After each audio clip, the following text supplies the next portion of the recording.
дар шаҳри Панҷакен дар қатори дигар соҳаҳо ба рушди соҳаи фарҳанг таваҷҷӯҳи хоса равона гардида, татбиқи сиёсати маърифпарваронаи асосгузори сулҳу ваҳдати миллӣ пешвои миллат муҳтарам Эмомалӣ Раҳмон дар мадди назар қарор дорад. таи солҳои охир бо беҳтар шудани шароити кору фаъолият ва ғамхории бештар зоҳир гардидан ба кормандони соҳаи фарҳанг боиси он гардид, ки дастоварди фарҳангчиён дар шаҳри Панҷакен назаррас гардад. яке аз озмунҳои сатҳи ҷумҳуриявӣ ки имрӯз боиси ифтихори мардуми шаҳрванди шаҳри деҳоти Панҷакен гардид, ин озмуни ҷумҳуриявии телевизионии эҷодиёти халқ Андалиб 2021 мебошад. дар раванди баргузории ин озмун ки барои баланд бардоштани сатҳи маърифатӣ фарҳангии сокинон ва барои дарёфти чеҳраҳои нав равона карда шудааст ва ин тавр ҳам шуд. дар марҳилаи гузаронидани даври шаҳрӣ ва даври вилоятии озмуни мазкур дар миёни 18 шаҳру ноҳияҳои вилояти Суғд шаҳри Панҷакен ҷои ифтихориро сазовор гардид.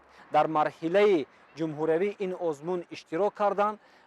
дар ин ҷо дар миқёси ҳамаи шаҳру ноҳияҳои ҷумҳурии кишвар аз ҳама холи баландтаринро ин ҳунармандони шаҳри Панҷакен ба даст оварданд.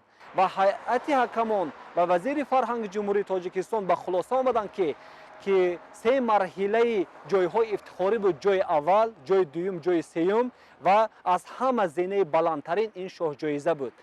ҳунармандони шаҳри Панҷакен ҳар се ин зинаҳоро гузаштанд, ҳам ҷойи якум, ҷойи дуюм, ҷойи сеюм ва шоҳҷоизаи озмунро ба даст оварданд. дар шаҳри Панҷакен ба муносибати 30-солагии истиқлолияти давлатии ҷумҳурии Тоҷикистон маҳфилҳои илмиву адабӣ доир гарда истоданд. ахиран бо ҳузури шоираи Раҳимҷон, ки ҳамчун шоир, таронанавис ва рӯзноманигор машҳур аст, маҳфили ширу шакар баргузор шуд. дар ин маҳфил сухан аз азму талошҳои пешвои миллат муҳтарам Эмомалӣ Раҳмон дар роҳи расидан ба сулҳу субот, ваҳдату якдилӣ, ободиву озодӣ ва шукуфои диёр мерафт. шоираи Раҳимҷон таронаҳои тараннумгари ватанро бештар замзама намуд.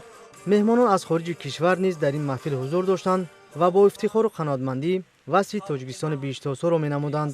маҳфили ширу шакар бо иштироки шоираи Раҳимҷон дар пояи муҷассамаи устод Лоиқ Шералӣ то дергоҳ идома ёфт. гузориши Зубиддини Шобиддин, Саидулло Раҳимов, Абдурашид Раҳимӣ, Салим Шамсиев аз шаҳри Панҷакент.